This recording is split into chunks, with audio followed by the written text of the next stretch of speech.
Justice L Narasimha Reddy commission కు మాజీ ముఖ్యమంత్రి కేసీఆర్ లేఖ రాశారు.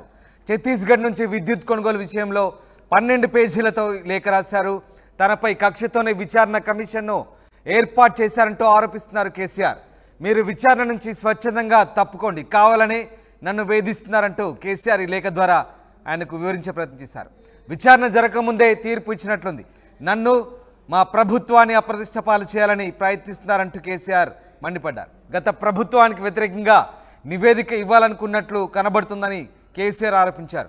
కమిషన్ ఇచ్చిన నోటీసులకు ఇవాళతో గడువు ముగియడంతో లేఖ రాశారు. తమ హయాంలో కరెంటు విషయంలో గణనీయమైన మార్పు చూపించామంటున్నారు కేసీఆర్. 24 గంటల నాణ్యమైన విద్యుత్ అందించామని లేఖలో ప్రస్తావించారు. ఛత్తీస్గఢ్ విద్యుత్ కొనుగోలు విషయంలో నరసింహారెడ్డి కమిషన్ కేసీఆర్కు నోటీసులు పంపింది. విద్యుత్ కొనుగోలులో అవినీతి జరిగిందని ఆరోపణలపై ఇవాల్టిలోపు వివరణ ఇవ్వాలంటూ ఈ నోటీసుల సారాంశం. గత ప్రభుత్వ హయాంలో జరిగిన అవకతవకలపై రేవంత్ రెడ్డి సర్కార్ ఫోకస్ పెట్టింది. అసెంబ్లీ సమావేశాల్లో విద్యుత్ కొనుగోలుపై శ్వేతపత్రం విడుదల చేశారు. విద్యుత్ కొనుగోలులో భారీగా అవినీతి జరిగిందంటూ ఆరోపణలు వచ్చాయి. ఈ నేపథ్యంలో విచారణకు స్పెషల్ జడ్జితో కమిటీ ఏర్పాటు చేశారు.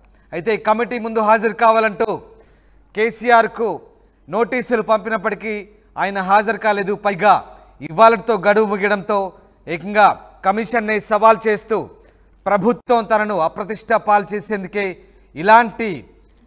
ఇలాంటి చర్యలకు పూనుకుంటుందని, ఇదేంతా ఉద్దేశపూర్వకంగా చేస్తున్న చర్యలుగా ఆయన పేర్కొంటున్నారు. మొత్తం మీద కమిషన్ను ఆయన ఛాలెంజ్ చేసే విధంగా రాసిన లేఖ ప్రస్తుతం చర్చనీయాంశంగా మారింది.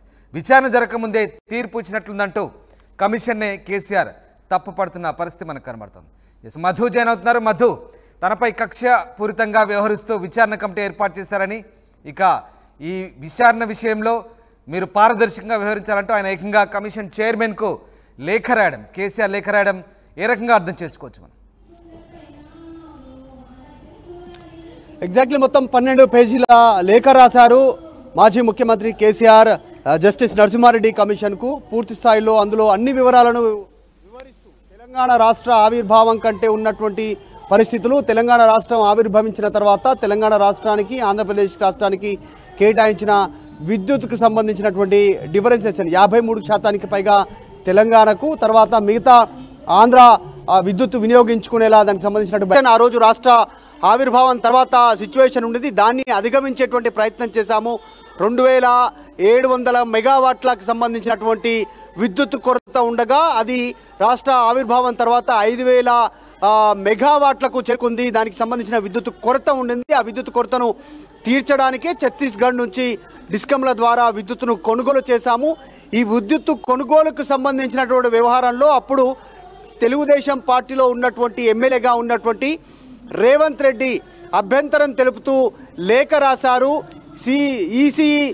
దీని మీద నిర్ణయం తీసుకోవడానికి ఎంక్వైరీ చేసి ఎలాంటి అవకతవకలు లేవు, ఛత్తీస్గఢ్ నుంచి విద్యుత్ కొనుగోలు అని తెలిసిన తర్వాతనే వాళ్ళు క్లియరెన్స్ ఇచ్చిన తర్వాతనే విద్యుత్ కొనుగోలు చేయడం జరిగింది. అప్పుడు తెలుగుదేశంలో ఉన్నప్పుడు అభ్యంతరం తెలిపే ప్రయత్నం చేశారు. ఇప్పుడు ముఖ్యమంత్రి అయిన తర్వాత మళ్ళీ విచారణ పేరిట దీన్ని అబాసుపాలు చేసేటువంటి ప్రయత్నం చేస్తూ ఉన్నారు.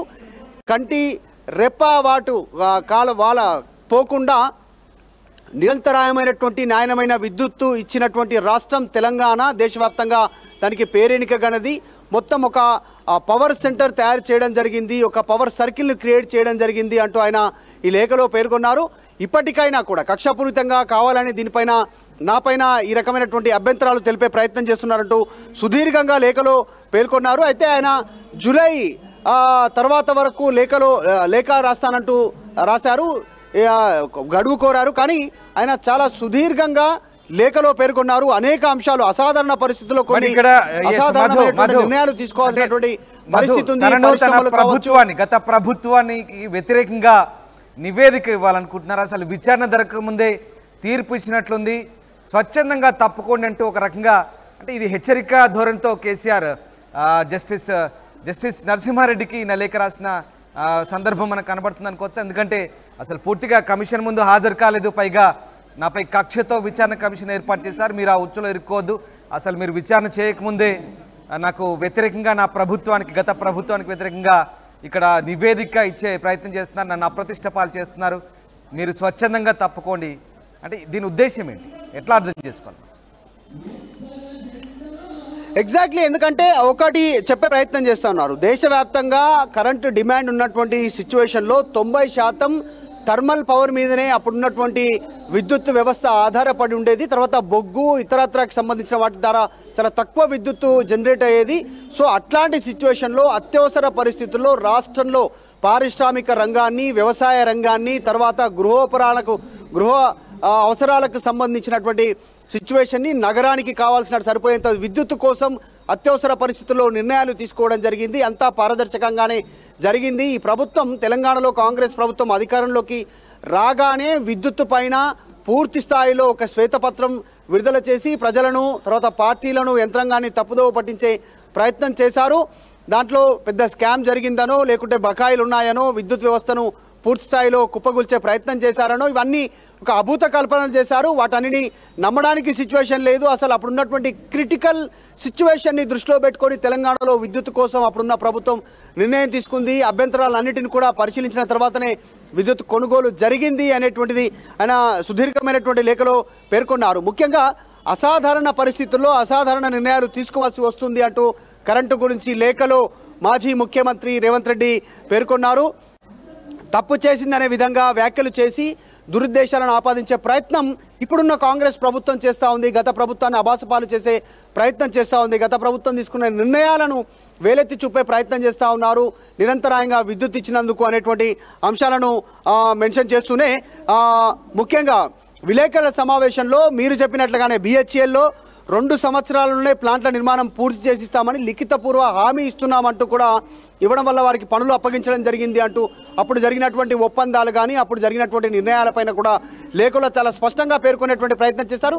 చాలా సుదీర్ఘ లేఖ రామ్, చూస్తే మొత్తం 12 పేజీలు చాలా సుదీర్ఘమైనటువంటి వివరణను మాజీ ముఖ్యమంత్రి జస్టిస్ నరసింహారెడ్డికి ఆయన లేఖలో పేర్కొన్నారు. చాలా స్పష్టంగా పేర్కొంటూ చివరిలో కూడా ఆయన కమిషన్ బాధ్యతల నుంచి స్వచ్ఛందంగా వైదొలగాల్సిందిగా నేను వినయపూర్వకంగా విజ్ఞప్తి చేస్తున్నానంటూ జస్టిస్ నరసింహారెడ్డికి మాజీ ముఖ్యమంత్రి కేసీఆర్ లేఖలో పేర్కొన్నారు. ఆయన మీ విచారణలో నిష్పాక్షికత ఎంత మాత్రం కనిపించడం లేదు అంటూ ఆయన అందువల్ల ఇప్పుడు నేను మీ ముందు హాజరై ఏం చెప్పినా ప్రయోజనం ఉండదు అంటూ కూడా ఆయన లేఖలో పేర్కొనడం వెనకాల చూస్తే కేసీఆర్ కమిషన్ ముందు హాజరవ్వడానికి ఇష్టపడట్లేదు అనేటువంటి చాలా ఈ లేఖతో చాలా స్పష్టమవుతా ఉంది. ఎందుకంటే నిష్పక్షపాతికంగా ఈ విచారణ జరగదు అనేటువంటి ఒక అభిప్రాయాన్ని లేఖలో కేసీఆర్ పేర్కొంటూనే ఆయనను ఈ కమిషన్ విచారణ నుంచి తప్పుకోవాల్సిందిగా కూడా సూచన చేయడం ప్రస్తుతం సంచలనంగా మారింది. ఒకవేళ కేసీఆర్ ఇచ్చినటువంటి వివరణ పైన ఈ కమిషన్ సంతృప్తి చెందకపోతే, జస్టిస్ నరసింహారెడ్డి కమిషన్ సంతృప్తి చెందకపోతే కేసీఆర్ని ఎగ్జాక్ట్లీ అంటే నేను అదే అడిగే ప్రయత్నం చేస్తున్నాను మధు. అంటే ఒకవేళ ఒక కమిషన్, ఒక రాజ్యాంగబద్ధమైన కమిషన్ ఒక ప్రభుత్వం ఏర్పాటు చేసినప్పుడు దానికి అక్కడ వచ్చినటువంటి ఆరోపణలకు వివరణ ఇచ్చే ప్రయత్నం చేయాలి.